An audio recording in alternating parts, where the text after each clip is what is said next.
Commander Hyunwoo stood at the observation deck of the orbital station above Kepler 442b, watching the twin suns set behind the purple clouds of the alien world below. The human colony had been thriving for 15 years now, mining rare minerals and sending them back to Earth through the quantum relay network. Life was peaceful here, far from the politics and noise of the home system. That peace ended when the emergency beacon started flashing red on his communication panel. The message came through the deep space array with crystal clarity, though its content made Hyunwoo's blood run cold. Earth Control was sending priority alerts to every human outpost in known space. A massive alien fleet had entered the outer reaches of the Sol system, broadcasting demands for immediate surrender. The transmission included detailed scans of the approaching vessels, and the numbers were terrifying. 50,000 ships of various sizes, all bearing the same reptilian design that human xenologists had never seen before. Dr. So Young received the same alert in her laboratory on Earth, 3 floors beneath the Xenological Institute in Geneva. She had spent her entire career studying alien signals from deep space, cataloging the various species that occasionally sent radio waves across the galaxy. Most were peaceful trade offers or scientific exchanges.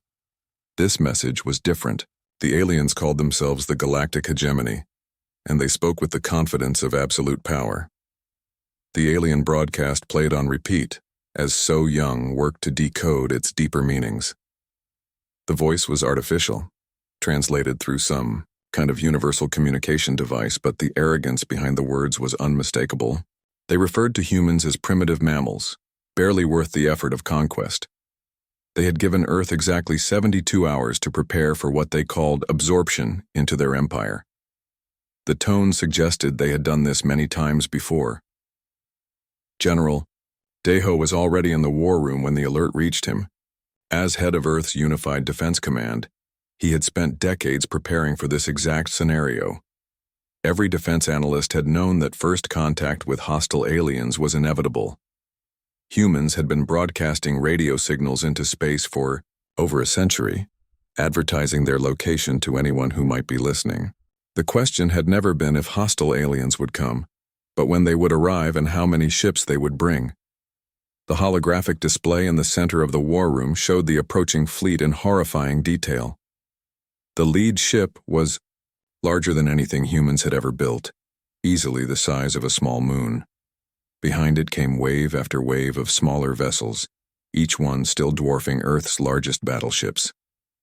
The formation was perfect, disciplined, and utterly confident. These aliens had clearly done this before, and they expected easy victory. Admiral Min Jung arrived at the emergency session with her fleet commanders trailing behind her. Earth's solar fleet consisted of exactly 200 ships of various classes, most of them designed for patrol duty and asteroid mining support rather than military combat. Against 50,000 alien vessels, the mathematics were simple and brutal. Even if every human ship performed perfectly, the odds of victory were essentially zero using conventional tactics. But Captain Jin Ho brought information that changed everything. His stealth reconnaissance ship had been monitoring deep space transmissions for months, part of the early warning network that had detected the alien fleet's approach. The reconnaissance data revealed something important about these aliens. They were not just confident, they were careless. Their communications were unencrypted, their formation patterns were predictable, and they were already broadcasting victory messages to their home system. The aliens had included detailed information about their previous conquests in their surrender demand, apparently believing that tales of their invincibility would terrify humans into immediate submission. They had conquered 164 star systems without a single defeat. Each conquest had followed the same pattern. Overwhelming. Force applied to military targets until the defending species surrendered or was completely destroyed. The process usually took less than a week. So Young spent hours analyzing the alien tactical records, looking for patterns that might give Earth some advantage. What she discovered was both encouraging and terrifying. The Galactic Hegemony had never faced serious resistance. Every species they had encountered had fought according to predictable military doctrines, using conventional weapons and strategies that the aliens had learned to counter easily. Most surrendered after the first demonstration of hegemony firepower. The alien records showed a consistent pattern of victory through superior technology and numbers. They would arrive at a target system, demand surrender, and then, systematically, destroy military installations until the defending species capitulated. Their weapons were clearly more advanced than anything humans possessed, their ships were larger and better armored, and their numbers were overwhelming. By every reasonable measure, resistance was hopeless. Daho called together Earth's best military minds for an emergency strategy session. The discussion quickly focused on the possibility of negotiation or conditional surrender. Several admirals argued that fighting was pointless, that humanity should accept defeat and hope for merciful treatment under alien rule. The hegemonies. Historical records suggested they allowed conquered species to continue existing as long as they provided resources and obedience. But Minjung raised an important point that changed the entire discussion. The alien records showed something interesting about their previous conquests. Every species they had defeated had been technologically inferior, but had fought using conventional military strategies. Space battles with fleets meeting in open combat, ground invasions with clear battle lines, sieges of military installations and population centers. The aliens had learned to expect certain patterns of resistance and had developed efficient methods for overcoming them. Jinho's reconnaissance data supported this analysis. The approaching alien fleet was arranged in a standard battle formation that any military academy student could recognize. Their ships maintained precise distances from each other, their weapon systems were oriented toward expected threats, and their communication patterns followed rigid protocols.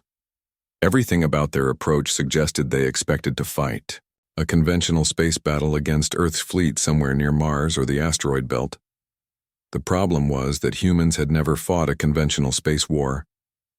Earth's military doctrine had been developed for fighting other humans, and humans did not fight conventionally. Every major conflict in human history had been decided by surprise tactics, technological innovation, or strategic deception rather than simple superiority of numbers. The aliens had no experience with an enemy that refused to follow the accepted rules of civilized warfare. So Young made the observation that changed everything.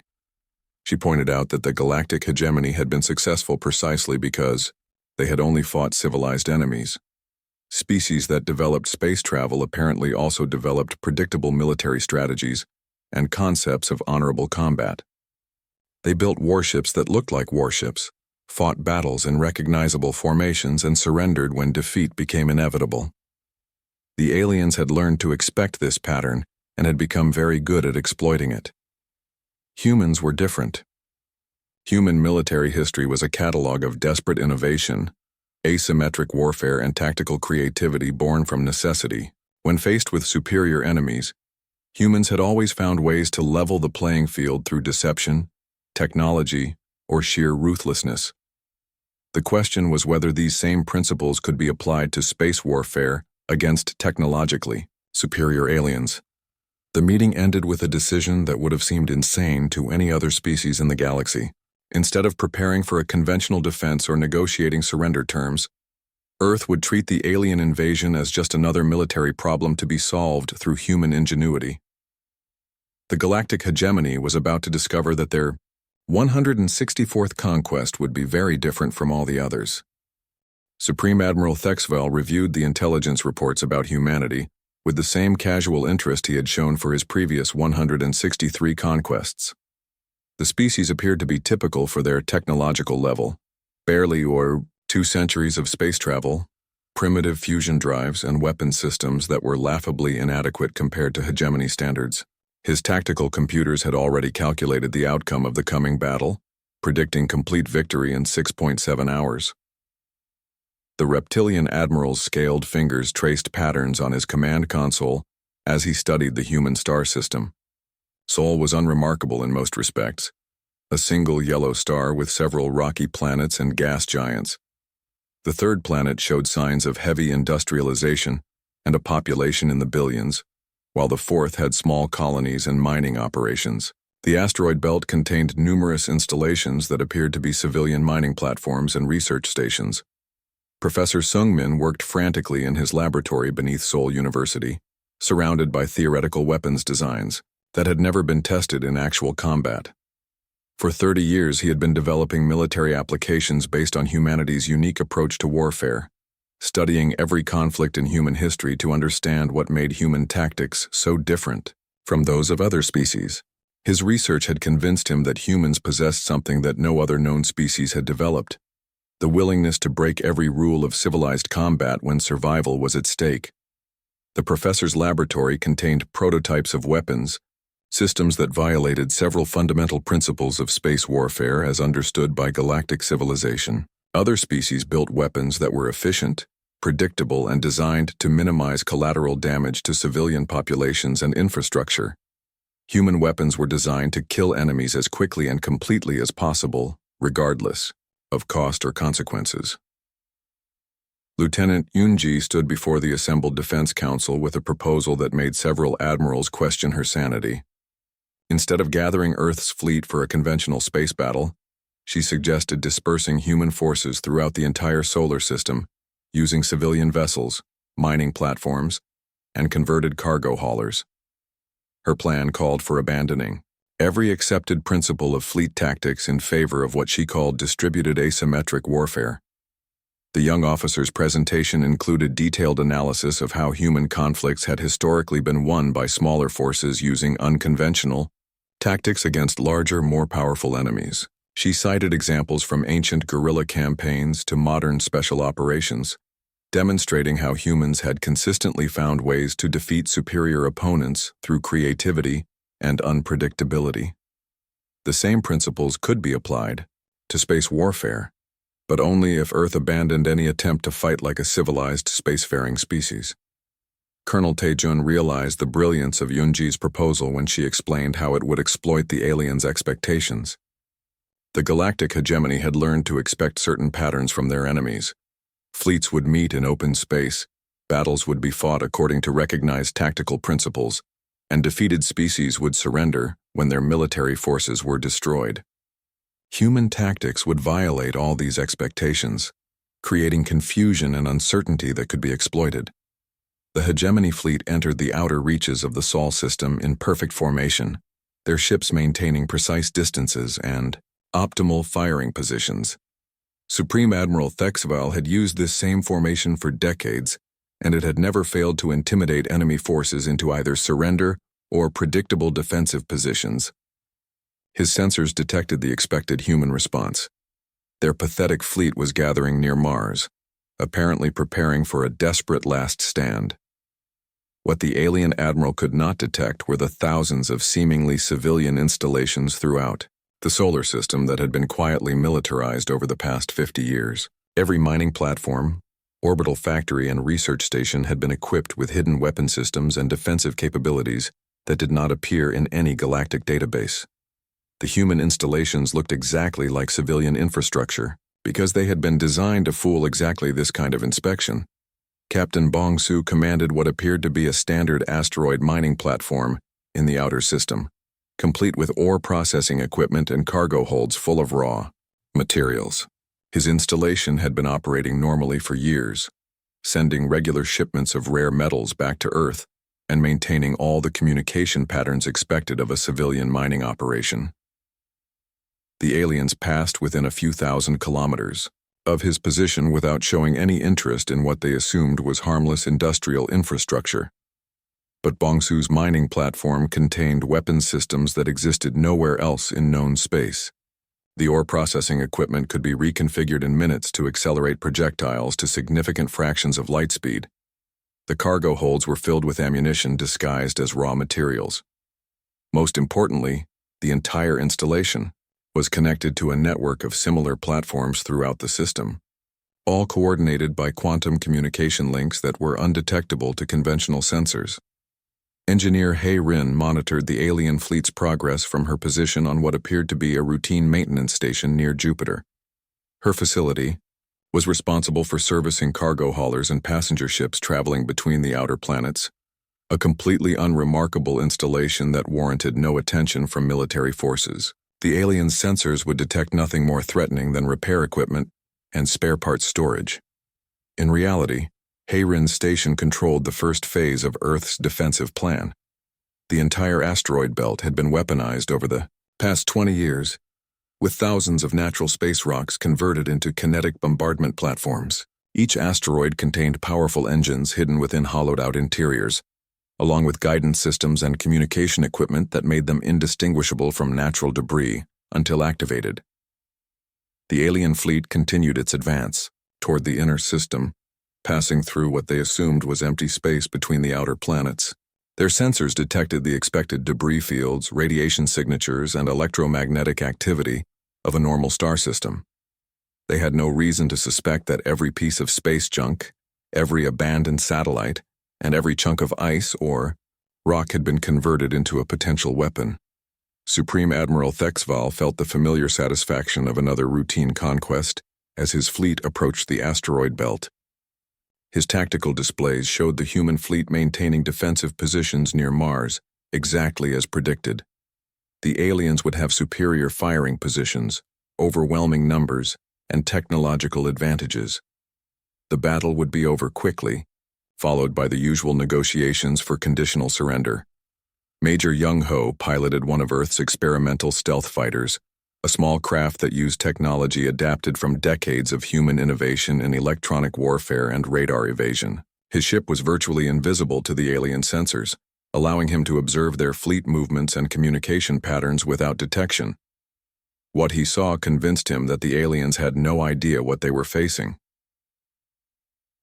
The hegemony ships maintained perfect formation discipline and followed communication protocols that had clearly been successful in previous conquests. Their weapon systems were oriented toward the expected threat from Earth's fleet. Their defensive screens were configured to stop conventional projectile and energy weapons, and their tactical computers were running scenarios based on standard space combat doctrine. They were prepared to fight the same kind of battle they had won 163 times before. But humans had spent 50 years preparing for this exact scenario, and human preparations had followed completely different assumptions. Instead of building bigger ships or more powerful weapons to match alien technology, Earth had focused on making the aliens' technological advantages irrelevant. Human weapons were designed to exploit weaknesses that existed in any military force, that relied on conventional tactics and predictable strategies. The asteroid belt weapons activated simultaneously as the alien fleet entered optimal range. Hundreds of thousands of projectiles began accelerating toward the hegemony ships from every direction, traveling at velocities that made interception nearly impossible. The projectiles themselves were unremarkable chunks of metal and rock, but they had been launched from positions that the aliens had never suspected contained weapons platforms.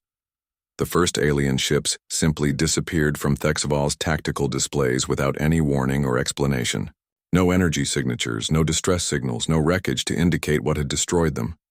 One moment they were maintaining formation, and the next moment there were empty spaces where entire squadrons should have been. The alien admiral stared at his displays in confusion, trying to understand how ships could be destroyed so completely that no trace remained. The hegemony fleet began to slow its advance as more ships disappeared without explanation. Their sensors detected no enemy weapons fire, no approaching missiles, no energy signatures that would indicate hostile activity. Yet their formation continued to develop gaps as vessels simply ceased to exist. For the first time in his long military career, Supreme Admiral Thexval faced a situation that the hegemony fleet continued its advance past the outer planets, their formation now showing visible gaps where ships had mysteriously vanished. Supreme Admiral Thexval ordered his forces to maintain course toward the inner system, where human sensors showed Earth's pathetic defensive fleet gathering near Mars. Despite the unexplained losses, the alien commander remained confident that conventional space combat would restore the predictable pattern of hegemony victory. Admiral Min Jung watched the approaching alien armada from her flagship positioned in Mars orbital space, exactly where enemy tactical computers expected to find Earth's primary defensive force. Her 200 ships were arranged in what appeared to be a desperate last-stand formation, their weapons oriented toward the asteroid belt where the hegemony fleet would emerge. To alien observers, the human formation looked like exactly what it was supposed to look like. the final, hopeless gesture of an outmatched military force. But Min Jung's fleet was only the visible portion of Earth's defensive plan. Every ship, in her formation, was connected to the distributed weapons network that had been secretly constructed throughout the solar system over the past 50 years. Her vessels could coordinate attacks with thousands of disguised platforms, converted civilian installations, and mobile weapons systems that remained completely invisible to alien sensors. Captain Bongsu initiated the second phase of the attack as the hegemony fleet passed through the outer asteroid belt. His mining platform and thousands of others like it throughout the system activated weapons that did not appear in any galactic military database. The ore processing equipment began launching projectiles that achieved velocities impossible with conventional technology, while cargo holds released swarms of self-guided munitions disguised as routine industrial waste. The alien tactical computers detected massive kinetic energy signatures approaching from multiple directions but could not identify their source. The projectiles themselves appeared to be nothing more than chunks of processed metal and refined minerals, the kind of materials that mining operations routinely shipped throughout human space. By the time the alien sensors realized these materials were actually sophisticated ammunition, impact was inevitable. Engineer Hai Rin coordinated the asteroid field weapons from her maintenance station near Jupiter, watching as thousands of previously dormant space rocks suddenly came to life. Each asteroid had been hollowed out and equipped with powerful engines, guidance systems, and enough explosive material to destroy anything smaller than a battle cruiser. The rocks had been positioned years in advance, creating a three-dimensional minefield that was completely undetectable until activated. The hegemony ships began taking losses at an unprecedented rate as they discovered that the entire asteroid belt had been converted into a weapons platform. Rocks that had appeared completely natural on their sensors suddenly accelerated to collision courses with alien vessels, detonating with enough force to crack battleship armor. The alien formation began to waver as commanders tried to understand how an empty debris field could launch such coordinated attacks. Major Young-ho observed the alien confusion from his stealth fighter, transmitting real-time intelligence back to Earth Command. The hegemony fleet was encountering something completely outside their experience. Weapons that appeared to be natural phenomena until the moment they struck. The aliens had no defense against threats they could not detect, classify, or predict. Supreme, Admiral Thexval demanded explanations from his science officers as more ships disappeared from his tactical displays. The enemy weapons appeared to violate several fundamental laws of physics as understood by galactic civilization. Projectiles were achieving velocities that should have required massive energy signatures, yet his sensors detected no power sources capable of such acceleration. Explosions were occurring inside his ships without any external cause that could be identified. Dr. Jae-hyun monitored alien communications from his facility on Earth, listening to the growing panic in hegemony fleet transmissions. The aliens were using increasingly desperate language as they tried to understand what was happening to their forces. Their tactical doctrine had no provisions for dealing with weapons that could not be detected, classified, or countered using conventional defensive measures. The terrible truth was becoming clear to the more perceptive alien commanders. They were not facing a conventional military force that followed predictable patterns of space combat. Instead, they had encountered something unprecedented in their experience, a species that had weaponized its entire star system using technology and tactics that existed nowhere else in known space. Admiral Si-hoon revealed the scope of human preparations in a broadcast transmitted on frequencies the aliens were monitoring. His message explained that Earth had spent 50 years preparing for exactly this scenario, converting every civilian installation and industrial platform into potential weapon systems. The asteroid belt, the orbital factories, the mining operations, and even the communication satellites had all been designed with hidden military capabilities. The hegemony fleet discovered that human civilization itself was the weapon they were fighting.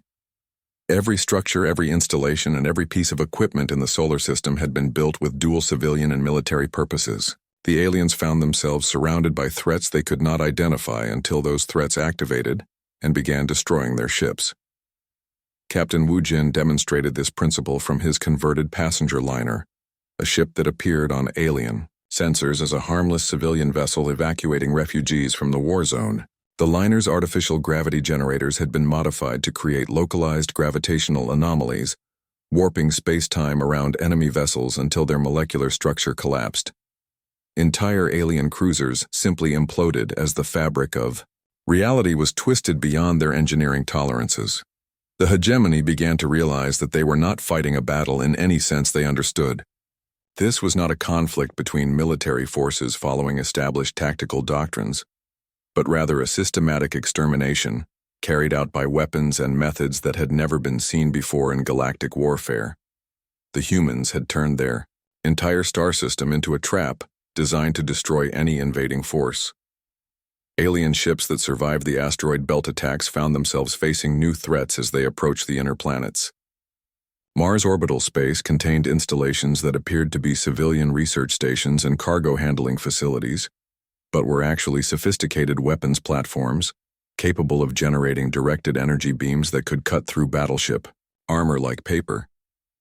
The hegemony tactical computers began generating error messages as they tried to process combat data that violated their fundamental programming.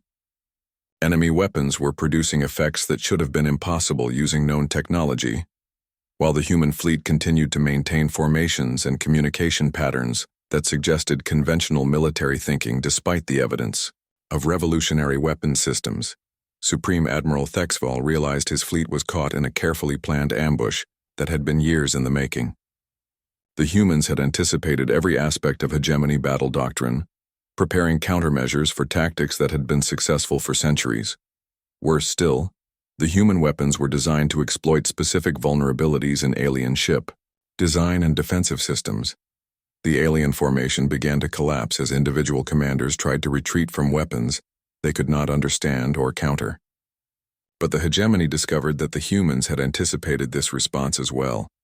Every route out of the inner solar system was blocked by additional weapons platforms that had remained hidden until the moment they were needed. Young Ho's reconnaissance data confirmed what Earth's strategists had hoped. The aliens were completely unprepared for warfare that ignored all accepted conventions of civilized combat. The hegemony had become so accustomed to predictable enemies that they had no protocols for dealing with an opponent that refused to follow any recognizable tactical doctrine. The alien fleet found itself trapped in a sphere of destruction with no escape routes and no way to effectively return fire against enemies they could not locate or identify. For the first time in their military history, the galactic hegemony faced the possibility of complete defeat at the hands of what they had assumed was a primitive and helpless species. Thexval's remaining ships began transmitting desperate requests for reinforcements and emergency evacuation, but the quantum communication relays that connected them to the hegemony capital had been systematically destroyed by weapons that appeared to exist in parallel dimensions before phasing back into normal space to strike their targets. The alien fleet was completely cut off from outside assistance, surrounded by enemies that seemed capable of manipulating the fundamental laws of physics to achieve impossible military effects. The hegemony fleet had been reduced to less than half its original strength, and Supreme Admiral Thexval still could not understand what was destroying his ships. His science corps worked frantically to analyze the human weapons, but every attempt to classify or counter them failed completely. The enemy technology appeared to operate on principles that violated fundamental laws of physics as understood by every known civilization in the galaxy. Dr. Jae-hyun continued monitoring alien communications from his facility on Earth, documenting the growing desperation in hegemony transmissions. The aliens were using increasingly panicked language as they tried to comprehend weapons that could manipulate matter at the quantum level, create localized gravitational anomalies, and phase objects between parallel dimensions. Their tactical computers were generating constant error messages when trying to process combat data that made no sense according to established scientific principles. The terrible truth was becoming clear to the surviving alien commanders. They had been fighting wars for 3 millennia, but they had only been fighting civilized wars against species that developed predictable technologies and followed logical military doctrines. Every previous enemy had built recognizable weapons used conventional tactics, and surrendered when defeat became inevitable. The hegemony had learned to expect these patterns and had become very efficient at exploiting them. Humanity represented something completely unprecedented in galactic military history. These mammals had not developed space warfare through gradual technological advancement like other species. Instead, they had taken existing human military concepts and applied them directly to space combat without any regard for accepted conventions of civilized warfare. The result was a form of conflict that no other species had ever conceived possible. Admiral Sehun transmitted a detailed explanation to the surviving hegemony forces, describing exactly what made human warfare so different from anything they had encountered before. Every human conflict for the past 10,000 years had been potentially species-threatening, forcing constant innovation in tactics and technology. Unlike other civilizations that fought limited wars for specific objectives, humans had always waged total war, where the complete destruction of the enemy was the only acceptable outcome. This evolutionary pressure had created a species that viewed warfare as their primary art form, constantly developing new methods to kill each other more efficiently. When humans finally reached space, they had simply adapted these same principles to interplanetary combat. They did not build warships that looked like warships or fight battles according to recognized formations. Instead, they weaponized everything and turned their entire civilization into a military asset. Captain Wu Jin provided a practical demonstration of this philosophy from his converted cruise liner. The ship had originally been designed to carry thousands of passengers on luxury voyages between Earth and the outer colonies. Its artificial gravity generators were intended to provide comfortable living conditions during long space flights. Human engineers had modified these same systems to create weapons capable of tearing apart the molecular structure of enemy vessels. The hegemony realized they were not facing a military in any conventional sense. They were fighting an entire species that had evolved warfare as their defining characteristic. Every human installation, every piece of technology, and every aspect of their civilization had been designed with potential military applications. There was no distinction between civilian and military assets because humans did not recognize such distinctions when their survival was threatened. Thexval's remaining science officers finally understood why human technology appeared so primitive, yet proved so devastatingly effective. The aliens had been looking for recognizable weapons systems and conventional military installations. They had completely ignored the civilian infrastructure that actually contained the most dangerous threats. Human cargo ships were armed with weapons more powerful than hegemony battleships, while their children's toys could be converted into sophisticated explosive devices. The alien admiral demanded to speak directly with human military leadership, hoping to negotiate some kind of conditional surrender or prisoner exchange. President Mi Young of the United Earth government responded with a message that chilled every surviving member of the hegemony fleet. She explained that humanity had no interest in prisoners, negotiations, or limited military objectives. The aliens had declared war on Earth, and humans only knew one way to respond to such declarations. Mi Young's broadcast described the evolutionary history that had shaped human military thinking. She explained how thousands of years of constant warfare had eliminated any human groups that were not sufficiently ruthless or innovative in combat. The species that had survived to reach space was the end result of continuous military selection pressure that had produced the most effective warriors in galactic history. Colonel Tae Jun coordinated the final phases of the systematic destruction of the alien fleet. Human weapons platforms throughout the solar system activated in carefully timed sequences, ensuring that no hegemony vessel could escape the trap that had been prepared for them.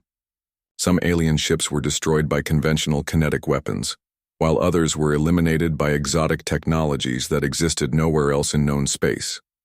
The hegemony discovered that humans had developed weapons specifically designed to counter every type of defensive system used by galactic civilizations. Energy shields were penetrated by projectiles that existed in quantum superposition until the moment of impact. Armor plating was dissolved by nanite swarms that converted matter directly into energy. Electronic countermeasures were bypassed by guidance systems that operated on principles of quantum entanglement. Young Ho's stealth fighter documented the final destruction of several hegemony capital ships, recording how human temporal weapons simply erased the vessels from the timeline. The alien crews had enough time to realize what was happening before they ceased to have ever existed. Other ships were consumed by artificial black holes created by modified mining equipment, their mass converted to energy that powered additional weapons systems. The systematic nature of the alien defeat became clear as Thexval watched his fleet being eliminated with methodical precision. The humans were not simply winning a space battle. They were conducting a scientific experiment in applied military destruction. Every weapon system was being tested, every tactical innovation was being evaluated, and every alien defensive measure was being catalogued for future reference. Supreme Admiral Thexval realized that his fleet had been doomed from the moment they entered the Sol system. The humans had spent 50 years preparing for this exact scenario, developing weapons and tactics specifically designed to counter hegemony military doctrine. The aliens had walked directly into a trap that had been decades in the making, constructed by a species that understood warfare better than any other civilization in the galaxy. The hegemony fleet's communication systems detected one final transmission from Earth before they were completely destroyed. Dr. So Young's message was addressed to the alien homeworld, informing them that humanity was no longer interested in joining their galactic empire. Instead, humans were now very interested in visiting hegemony space to conduct similar experiments in applied military science. The message explained that Earth had monitored alien communications for decades, learning the locations of every hegemony world and military installation. Human deep space reconnaissance had already begun, and advanced weapons platforms were being positioned throughout hegemony territory. The species that had conquered 164 star systems was about to discover what it felt like to be on the receiving end of total warfare. Thexval's final report to the hegemony capital was never transmitted. His flagship was destroyed by a weapon that converted its atomic structure directly into exotic particles, leaving no wreckage or energy signature to mark its passing. The last transmission from the alien fleet was a single word repeated across multiple frequencies before it was cut off forever. The word was a hegemony term that had no direct translation into human language, but its meaning was clear from the context. It was their species' expression of absolute terror, reserved for threats that were so far beyond comprehension that no rational response was possible. For the first time in their civilization's history, the galactic hegemony had encountered something that frightened them more than death itself. General Deho activated the final phase of Earth's defensive plan from his command center deep beneath Cheyenne Mountain. The trap that had been 50 years in the making was now closing completely around the remnants of the hegemony fleet. Every route out of the Sol system had been mined with weapons that existed in parallel dimensions, waiting for the perfect moment to phase back into normal space and eliminate any surviving alien vessels. The hegemony fleet found themselves caught in a sphere of destruction with absolutely no escape routes. Their tactical computers had stopped trying to analyze human weapons after encountering technologies that violated every fundamental law of physics in their databases. The aliens were facing an enemy that had somehow learned to manipulate the basic structure of reality itself, creating weapons that should have been theoretically impossible. Captain Jinho's reconnaissance ships had been shadowing the alien fleet since they entered the outer system, collecting detailed intelligence about hegemony technology, tactics, and weaknesses. This information had been continuously transmitted to weapons platforms throughout human space, allowing Earth's defensive systems to adapt their targeting protocols in real time. Every shot fired by human forces was precisely calibrated to exploit specific vulnerabilities in alien ship design. Supreme Admiral Thexval made one final desperate attempt to understand his defeat. He transmitted a direct communication request to Earth's military leadership, hoping that some explanation might help him comprehend how such a technologically primitive species could achieve such complete military dominance. The response he received would haunt the few hegemony survivors for the rest of their brief lives. President Mi Young of the United Earth Government appeared on the alien communication screen with the calm confidence of someone who had never doubted the outcome of this confrontation. She spoke directly to Thexval in perfectly translated hegemony language, demonstrating that humans had been preparing for this conversation for decades. Her words were simple, but carried implications that terrified every alien who heard them. Mi Young explained that the hegemony had made a fundamental error in their assessment of humanity. They had assumed that technological primitiveness indicated military weakness when in fact the opposite was true. Humans had developed their approach to warfare through thousands of years of fighting other humans, creating tactical and strategic innovations that had never been seen elsewhere in the galaxy, because no other species had faced similar evolutionary pressures. The president described how every major human civilization had been forged through constant military conflict, with survival depending entirely on the ability to outfight neighbors who possessed similar technology and resources. This had created intense selection pressure for tactical creativity, strategic innovation, and the willingness to use any method necessary to achieve victory. The species that had survived to reach space represented the end result of 10,000 years of military evolution. Colonel Tae-jun coordinated the systematic elimination of the remaining hegemony vessels from his tactical control center. Human weapons platforms throughout the solar system reported successful target acquisition and elimination, with each alien ship being destroyed by the most appropriate available weapon system. Some were disintegrated by particle beams that existed in 11 dimensions, while others were consumed by nanite swarms that converted their matter directly into usable energy. The efficiency of the human attack demonstrated the careful planning that had gone into preparing for alien invasion. Every weapons platform knew exactly which targets to engage, when to fire, and how to coordinate with other systems to ensure complete coverage of the battle space. The aliens found themselves facing not just superior firepower, but superior tactical coordination and strategic planning. Thexval watched his final ships disappear from his tactical displays as temporal weapons erased them from the timeline. The human mastery of exotic physics allowed them to attack targets in the past, present, and future simultaneously, making conventional defensive measures completely useless. Some alien vessels simply ceased to exist as their history was rewritten by weapons that operated outside normal spacetime. The hegemony's last desperate attempt to escape the Sol system triggered the dimensional mines that had been positioned years earlier. Weapons platforms that had existed in parallel realities suddenly phased into normal space, surrounding the fleeing alien ships with overwhelming firepower. The mines had been specifically designed to counter every known method of faster-than-light travel, ensuring that no enemy vessel could escape to report on human military capabilities. Young Ho's reconnaissance fighter documented the final moments of the alien fleet, recording how human cleanup protocols systematically eliminated every trace of the battle. Specialized nanite swarms consumed all alien wreckage, converting the debris into raw materials that were immediately recycled into additional weapons platforms. Within hours of the last ship's destruction, no physical evidence remained to indicate that the galactic hegemony had ever entered human space. Dr. So-young transmitted the final message to the hegemony capital world, informing their government that Earth was no longer interested in joining their galactic empire. The transmission included detailed intelligence about hegemony military installations, trade routes, and colony worlds that human reconnaissance had been gathering for decades.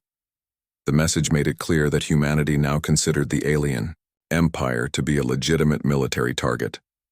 The professor explained that humans had been monitoring hegemony communications since first contact, learning everything about their civilization, technology, and strategic weaknesses. Human deep space exploration missions had already visited hegemony territory, establishing hidden bases and weapons platforms throughout their empire. The species that had conquered 164 star systems was about to discover what it felt like to face an enemy that understood total warfare. So-young's message included recordings of human military history, showing the aliens exactly what they could expect from continued conflict with Earth. The footage demonstrated how humans had fought wars of complete annihilation against their own species, developing weapons and tactics that prioritized enemy destruction over all other considerations. The hegemony was invited to consider whether their empire could survive contact with beings who viewed genocide as a routine military option. Admiral Min Jung coordinated the deployment of Earth's deep space fleet, launching ships that had been secretly constructed in hidden facilities throughout the outer solar system. These vessels incorporated the most advanced human military technology, including weapon systems that had been developed specifically for offensive operations against alien targets. The ships were designed for long-range reconnaissance, strategic infiltration, and the systematic destruction of enemy infrastructure. The human fleet departed for hegemony space using faster-than-light drives that operated on completely different principles from alien technology. Human engineers had developed their own approach to interstellar travel based on manipulating the fundamental structure of space-time rather than simply moving through it. This gave Earth's ships tactical advantages that no other species possessed, including the ability to attack targets across multiple dimensions simultaneously. President Mi Young's final broadcast to the hegemony government explained exactly what humanity intended to do with their military superiority. Earth had no interest in ruling an alien empire or managing conquered populations. Instead, humans planned to conduct systematic military research using hegemony territory as a testing ground for advanced weapon systems. The alien worlds would serve as laboratories for studying the effects of exotic physics on large-scale targets. The message concluded with an invitation for the hegemony to surrender unconditionally and accept conversion into research subjects for human military science. The alternative was complete extinction, carried out by weapon systems that the aliens could neither understand nor defend against. Mi Young gave the hegemony exactly 72 hours to respond, matching the time limit they had originally given to Earth. General Daeho reviewed the final intelligence reports from the Sol system battle, confirming that not a single alien vessel had escaped to warn their homeworld. The hegemony capital would receive no advance notice of the human fleet's approach, just as Earth had received no warning before the alien invasion began. The symmetry was deliberate, demonstrating that humans understood the psychological aspects of warfare as well as the technological ones. The age of human expansion into hostile space had officially begun. Earth's victory over the galactic hegemony had demonstrated that humanity possessed military capabilities that exceeded anything previously seen in galactic civilization. Other alien species would soon learn that the peaceful trade negotiations and diplomatic exchanges they had grown accustomed to were no longer humanity's preferred method of first contact. The solar system returned to apparent normalcy within days of the battle's conclusion, with mining operations resuming and civilian traffic flowing normally between the planets. The only difference was that every installation, every ship,